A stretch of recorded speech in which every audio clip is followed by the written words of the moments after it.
So hello, today we're going to be presenting our subject. So here the problematic. In what extent innovation is a criteria of success in an entrepreneurial project? So the summary, first we're going to talk about the contribution of innovation management in an entrepreneurial project. And then in second part we're going to talk about the limits of implementing innovation management in such project. For the first part, we have to know that innovation is essential for the survival and the growth of a company.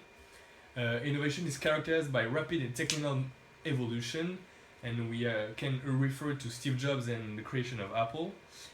And each success in entrepreneurship started with an innovation process in the building of a team. It usually requires very specific skills, and entrepreneur needs to take his time to identify the skills of each of his employees, and to do so, the entrepreneur needs to implement innovation management.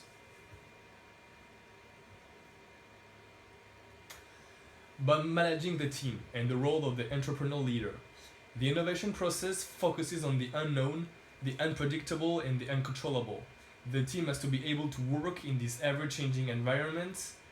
Therefore, the team has to be based on skills but also on personalities, because the cohesion of the team is critical. And it's the role of the founder of the company and the entrepreneur to build this type of innovative team.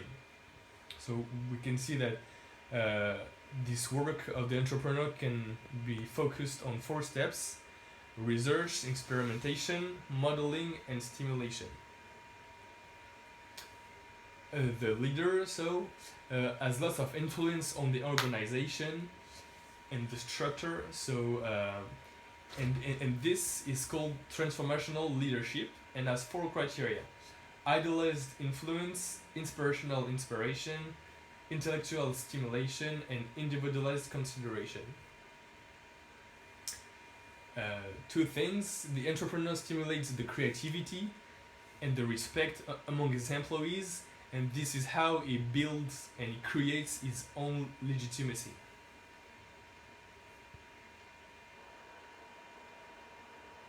So now we're going to talk about the limits of innovation management in an entrepreneurial project.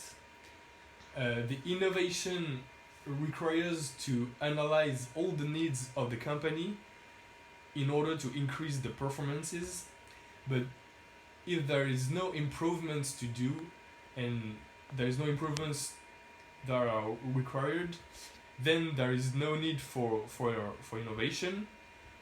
And we can say that giving autonomy to employees can be seen as no management. Therefore, the solution fits well with this type of projects, because startups are not using very often the top-down management, but rather a horizontal hierarchy relationship between its employees.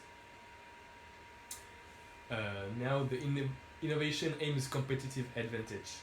So this is the main role of innovation, and the main goal is to give competitive advantage, but sometimes innovation leads to resistance to change from the employees.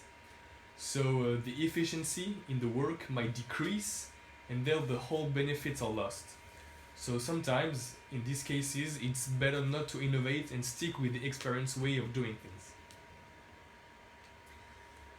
So the issue of the startups, the structure of the startups, the small size, and the particular relationship, the horizontal hierarchy between employees and leader, demands the innovation management to be human and to bring some sort of social progress among the company.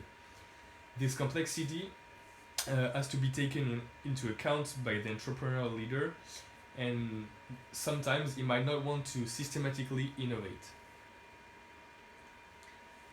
The innovation is not a universal concept, so a new practice, a new process can be new for a company, for the leader, for the entrepreneur, but can already be used in other companies in the past or in the present.